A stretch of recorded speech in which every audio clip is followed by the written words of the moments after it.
দুই জায়গাতে আপনি এটাকে বৈধ করে দিলেন এবং ডকুমেন্ট দেখারও কোনো প্রয়োজন মনে করেননি, অ্যাভয়েড করে গিয়েছেন। আর ওই যে আমরা দেখলাম যে সেখানে হাততালি দিচ্ছেন পুলিশের সদস্যরা। আমাদের নির্বাচনী প্রক্রিয়া শুরু হওয়ার পর থেকে সারা দেশের মানুষও যেরকম লক্ষ্য, আমরা সেভাবে লক্ষ্য রাখছি নির্বাচনের রিটার্নিং কর্মকর্তাদের দিকে। দেখুন, তিনটা জায়গাতে দ্বৈত নাগরিকত্ব নিয়ে এক এক জায়গা রিটার্ন এক এক ধরনের তারা সে আচরণ করছেন।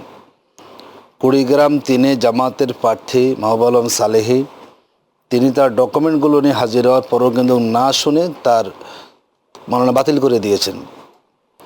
একই কারণ ঘটেছে ফেনী 3 আসনে এবং সুনামগঞ্জ 3 আসনে। এই দুই জায়গায় অভিযোগ করা হয়েছে এবং অভিযোগের সপক্ষে কোনো ডকুমেন্ট হাজির করা হয়নি এবং রিটার্নিং কর্মকর্তা জেলা পরিষদ তারা সেখানে প্রয়োজনও মনে করেননি, তারা বৈধ ঘোষণা করে দিয়েছেন।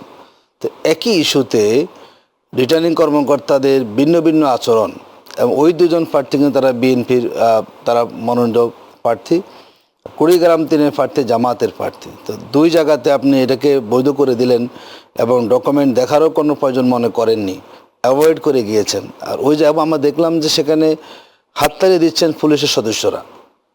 এটি তো আমাদের জন্য একটা উদ্বেগের। আমরা বিগত 14-18-তে আমরা দেখেছি শেখ হাসিনা যেভাবে নির্বাচনটি চেয়েছিল, জনগণের প্রত্যাশার বাহিরে গিয়ে তারা নিজের এক সিটে হবে, বিশেষ করে 14 সালে তো ইলেকশন কেউ করেনি।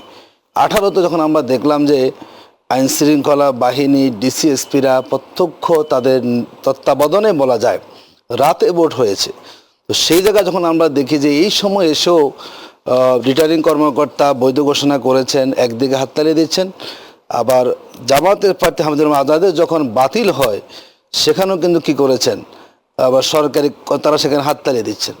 তো দুই জায়গাতে সরকারি কর্মকর্তার হাততালি দিচ্ছেন, আবার আইন শৃঙ্খলা তারাও হাততালি দিচ্ছেন।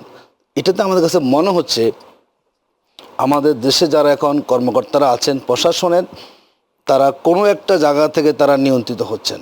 এবং আমরা নির্বাচন আগে থেকে জামাত বলে এসেছে যে লেভেল প্লেইং ফিল্ডটা আসলে নাই, এটি দৃশ্যমান হচ্ছে।